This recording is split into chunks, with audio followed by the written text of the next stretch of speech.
한 주간 중요 뉴스를 정리해보는 시간 뉴스온입니다. 오늘도 변함없이 김은혜 기자 나와 있습니다. 어서 오십시오. 안녕하십니까. 네. 이번 주 정말 뉴스가 많았던 것 같은데 자, 첫 뉴스 뭔가요? 네, 말씀하신 대로 최재형 목사 관련 검찰 수사심의위 결과나 국회 대통령실 관련 굵직한 뉴스들이 많았지만요. 저는 이 뉴스가 이번 주에 가장 눈에 띄더라고요. 이 주변의 군필자분들 이야기 들으면 가장 싫은 꿈이 다시 가는 꿈이다. 그리고 얼마를 다시 주면 군대를 갈래 이런 말씀도 하시잖아요. 5060 재입대 논란입니다. 참. 네, 하여튼 국회 국방위원회 성일종 위원장이 한 행사에서 이런 말을 했다고 하지요? 지난 25일에 한국국방연구원이 국방포럼을 개최했습니다. 국회 국방위원회 위원장인 성일종 국민의힘 의원이 한 참석자가 군대 혁신을 위한 노력을 묻는 질문에 답하면서 나온 얘기인데요. 성 위원장은 젊은 병사가 없다. 50대, 60대가 돼도 건강하다. 이들이 군에 가서 경계병을 서도 된다고 생각한다고 했습니다.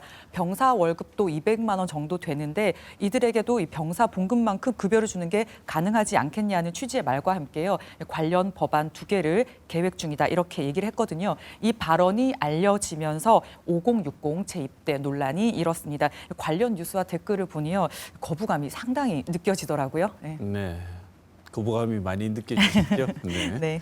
논란이 이렇게 커지니까 성일종 의원실이 반박 자료를 냈다면서요? 네, 그렇습니다. 50대, 60대를 군대에 입대시켜서 복무를 시키겠다는 게 아니고 군 경력이 있는 50대에서 60대 중에서 건강에 문제가 없고 본인이 원하는 경우에 아웃소싱 형태로 채용을 해서 이 경계 업무를 맡기도록 하자는 계획을 밝혔던 것이다. 이렇게 이야기를 했습니다. 경계 근무 굉장히 중요한데. 네, 군에서 이게 중요하다고요. 네, 이걸 민간에 아웃소싱하자 이렇게 얘기하는데 여기에 대해서 비판이 많죠? 네, 비판이 나왔는데요. 성일종 의원실은 일부 주한미군 부대에서도 이 경계 업무에 한국인 외주 인원을 채용하고 있다. 이렇게 사례를 소개를 했습니다. 네, 지금 워낙 저출생이니까 이 병력 자원 감소가 있으니 우리나라 상황에서도 고민이 깊어질 수밖에 없다는 것은 알겠습니다. 그래서 나온 문제 아니겠습니까? 네, 그렇습니다. 이 우리나라 병력 자원이요. 육해 공군을 다 합쳤을 경우에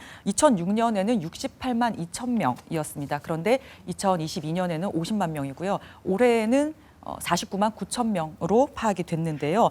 병력 자원 감소로 군대 통폐합 등을 통해서 지금 50만 명 선을 유지를 하고 있지만 앞으로가 더 문제입니다. 저출생으로 인한 인구 감소가 가장 큰 이유일 거고요. 성일종 의원은 외국인을 복무를 시키고 시민권을 주는 외국인 모병제 이런 방안도 냈는데요. 이번에도 냈고 지난해 국정감사에서도 얘기를 했었습니다. 인구 감소로 인한 병력 자원 감소는 지금 해마다 이슈가 되고 있단 말이에요. 그래서 지난해 국정감사에서 병무청장은 이 문화 예술인 병역 특례 같은 이 보충력 제도도 이 재설계가 필요하다 이렇게 이야기를 했었습니다. 네. 국내 인구 감소도 물론 이 문제가 이렇게 핵심적인 요인이긴 한데 네. 여기에 더해서 병력 기피 목적으로 국적을 포기하는 것 역시 이 통계도 적지 않다면서요? 네, 그렇습니다. 제가 이제 내용을 좀 준비를 하다 보니까 이 내용이 보이더라고요. 지난해 국정감사 때 나온 내용이고요. 외국에 장기간 살면서 외국 국적을 취득한 복수 국적자가 병역 대상자가 됐을 때 대한민국 국적을 선택하지 않거나 선천적으로 복수 국적자인 자가 대한민국 국적을 포기하는 경우인데요. 최근 5년간 2만 명. 연간으로 하면 4천 명 정도 그리고 병역 자원 100명 중 8명이요. 국적 포기로 입영 대상에서 제외된 셈이다. 이런 통계가 있다고 합니다. 그래서 이 병역 기피 수단으로 대한민국 국적을 포기하는 측면도 있는 만큼요. 이중 국적자의 병역 이행을 높이기 위한 지원 방안 등이 필요하다. 이런 지적도 나왔습니다. 통일이 되거나 한반도의 군사 대치가 사라지지 않는 이상 이 국방과 병역은 정말 우리 삶에서 뗄래야 뗄 수 없는 부분이잖아요. 그래서 이 병역 체계와 관련한 내용은 예민하고 민감할 수밖에 없는 만큼 좀 신중하게 쟁점을 제안을 하고 논의하는 장을 마련해야 되겠습니다. 다음 달이면 또 국정감사가 있거든요. 어떤 논의가 이루어지는지 지켜보는 것도 좋을 것 같습니다. 네, 이 뉴스 외에도 이번 국정감사 정말 엄청난 뉴스를 쏟아낼 것 같은데 기다려보죠. 다음 뉴스 뭡니까? 네, 금융투자소득세가 다음 뉴스입니다. 이 도입은 내년에 예정돼 있어서요. 시간은 가고 있는데 여전히 논란입니다. 네. 근데 일반적으로 이 주식을 하지 않으면 와닿지 않은 뉴스일 수도 있을 것 같아요. 네. 그런데 이게 굉장히 이 관련 있는 분들 사이에서는 뜨거운 감자 같습니다. 네. 이 도입할 때부터 찬반 논의가 제기됐는데 이게 지금까지 여전한 것 같습니다. 네, 그렇습니다. 금융투자소득세는요, 금융투자로 일정 금액 이상 소득이 발생하면 그 해당 소득의 22%에서 27.5%의 세율로 소득세를 매기는 게 내용입니다. 이 주식 거래를 할 때 증권 거래세는 내지만 그동안 양도차익에 대한 소득은 세금은 없었거든요. 그래서 이 손해를 봐도 내는 거래세는 인하가 지금 되고 있는데요. 종국적으로 없애고 소득 있는 곳에 세금 있다라는 조세 원칙에 따라서 이 수익에도 세금을 매기기로 한 겁니다. 2020년 12월에요. 이런 내용을 담은 소득세법 개정안이 국회에서 여야 합의로 통과가 됐습니다. 2023년에 도입될 예정이었지만 2022년 12월에 다시 여야가 합의로 2년 더 유예하는 소득세법 개정안을 통과를 했거든요. 예정된 도입 시점은 이제 100일도 남지 않았습니다. 네. 이게 유예를 할 건지 시행을 할 것인지를 가지고 논란이 많았는데 이제는 아예 폐지 얘기까지 나오고 있다면서요? 네, 그렇습니다. 이 시행과 유예는 기본적으로 금투세 자체에는 공감을 하고 필요하다라고 보는데요. 하지만 유예하자는 쪽은 국내 주식시장이 지금 위축될 우려가 크다면서 좀 유예하자는 거고요. 그보다 앞서서 이 자본시장 선진화, 증시 부양을 해야 된다 이런 입장입니다. 시행을 하자는 쪽은 금투세가 자본시장을 선진화하는 방안이고 조세 형평성 제고를 위한 측면이지 이게 증세는 아니다 이렇게 설명을 하고 있어요. 그런데 윤석열 대통령 그리고 국민의힘 여당은 아예 폐지를 주장하고 있습니다. 지금 우리나라 이 자본시장 환경에서는 도입하기가 좀 어렵다 이런 말을 했는데요. 총선 때는 국민의힘이 총선 공약으로도 내세웠던 안입니다. 네, 법안이나 세금 만들어지면 닉네임 잘 붙이는데요. 네. 별명이 재명세다, 경호세다 뭐 이런 말 하면서 정치권이 날린 것 같습니다. 네. 지금 어떻게 될까요? 2025년 시행이기 때문에 일정대로라면 내년에 시행이 되거든요. 국민의힘 아예 폐지를 주장하고 있잖아요. 그래서 유예를 하거나 폐지를 하려고 한다면 어쨌든 간에 다시 법안이 국회에 상정이 돼야 되거든요. 12월까지는 다시 법안이 올라가야 됩니다. 민주당이 어떤 방향을 잡느냐 이런 주중에 있었던 토론회에도 관심이 많이 쏠렸었는데요. 민주당은 앞으로 한 달 동안 의견을 좀 듣는 시간을 가진 뒤에 의원총회를 거쳐서 당론을 정하겠다고 했습니다. 근데 뭐 유예 쪽에 좀 무게추가 기울었다 이런 분석이 많이 나오고 있어요. 국민의힘은 폐지하는 법안을 뭐 만드는 방안을 고려한다 이렇게 하면서 공세 수위를 높이고 있는데요.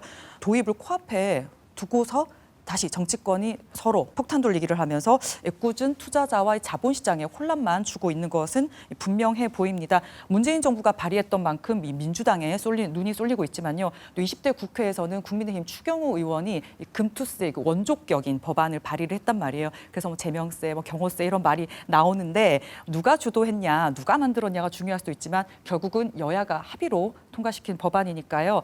그때는 맞고 지금은 틀리냐는 비판 두 쪽 다 받을 수밖에 없을 것 같습니다.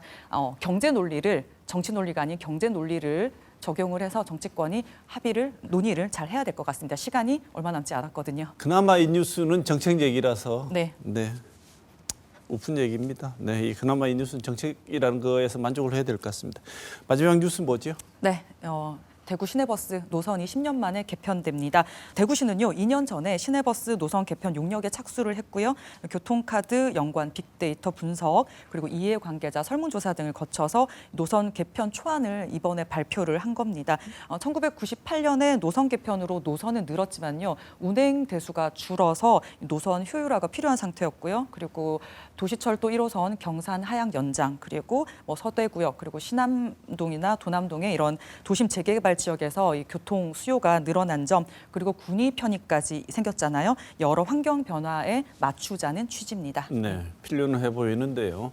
이른바 증차는 없는 효율화 이렇게 표현을 하고 있는데 네. 노선이 어떻게 바뀌나요? 지금 현재는 시내버스 노선이 122개가 있는데요. 중복 구간이 있는 노선을 통폐합하고 또 도시철도 1호선, 2호선과 중복되는 노선도 17개는 폐지를 합니다.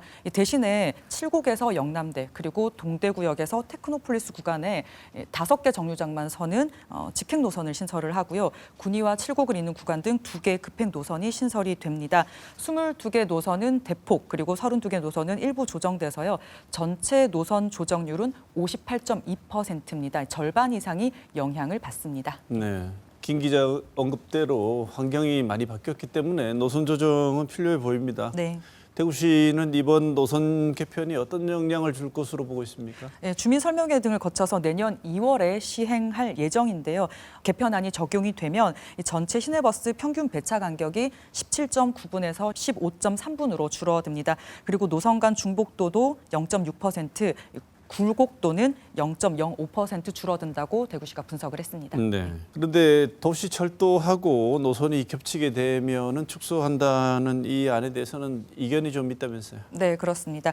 유영근 영남교통정책연구원장은 이 대구와 경산을 오가는 수요가 상당히 많다면서 경산 버스라도 더 투입하는 방향이 필요하다. 신규 수요에 대응하느라 기존 이용객이 불편을 겪는 것은 바람직하지 않다. 이렇게 지적을 했고요. 시내버스 노조에서는 기사들의 업무 환경 개선을 위해서 종점 위치를 옮기는 방안이 담겨야 하고 또 운행 거리가 긴 노선 축소 요구도 덜 반영됐다고 지적을 한다는 관련 보도가 있었습니다. 앞으로 의견 수렴이 잘 이루어져서요. 시민 불편은 줄이고 효율이 높은 대중교통 개편이 이루어져야 될 것 같습니다. 네, 김 기자 이번 주도 준비한다고 고생했습니다.